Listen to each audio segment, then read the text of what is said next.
Kung nakikinig ka ngayon at feeling mo hindi ka talaga para sa network marketing kasi nabigo ka, ilang beses ka na nag-try, hindi ka pa rin yung mayaman, sabi ko, subok lang ako ng subok. Kung hindi kahapon, pwedeng ngayon.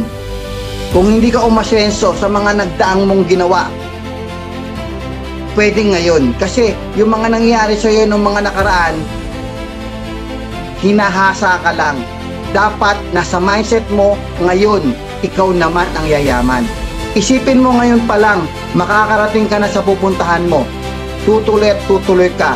Ngayon, ito na yung tamang timing. Pag naka-timing ka ng tamang kumpanya, magandang kumpanya, gaya ng iConnect, kaya ako sumali rito guys, malakas ang hatak sa social media. Yung mga vloggers guys, sikat yan. Yung unang panahon, ang laging sinasabi, sa networking, hindi kami nagbabayad ng mga artista, advertisement, kasi binibigay na lang sa tao. Tama yon. Pero iba na ngayon. Guys, mayaman ba McDonald's? Mayaman ng Coca-Cola?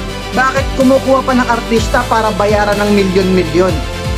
Kasi alam nila, pag nagbayad sila ng artista, nagdodoble yung income nila. Ang daming company ngayon nilalangaw. Pag sumali ka sa network marketing, at kumikita ka lang, pero hindi kayo mayaman, kahit abutin ka ng 5 taong dyan, hindi ka yayaman. Maliwala yung long term kami dito. 5 years na yung kumpanya, stable na to, dito gusto ko dyan, nagsisimula pa lang yung kumpanya nyo. Pero ang tanong, 5 taong ka na dyan, magkano na total na kinita mo? Kahit abutin ka pa ng 20 years dyan, kung barya-barya ang kinikita mo, hindi ka makakapundar. Hindi pinag-uusapan lang puro tatag.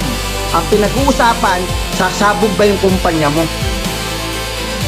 Yung kumpanyang nagbigay sa akin ng biyaya, sumabog ng 2 years pero ang laki ng binigay sa akin. Ngayon, ito, sasabog to guys. Sabi ko nga, timing. Pag naka-timing ka, sasamahan mo ng speed. Tapos, duplication. Magtiwala ka sa sarili mo at magtiwala ka sa Diyos, doon ka payaman.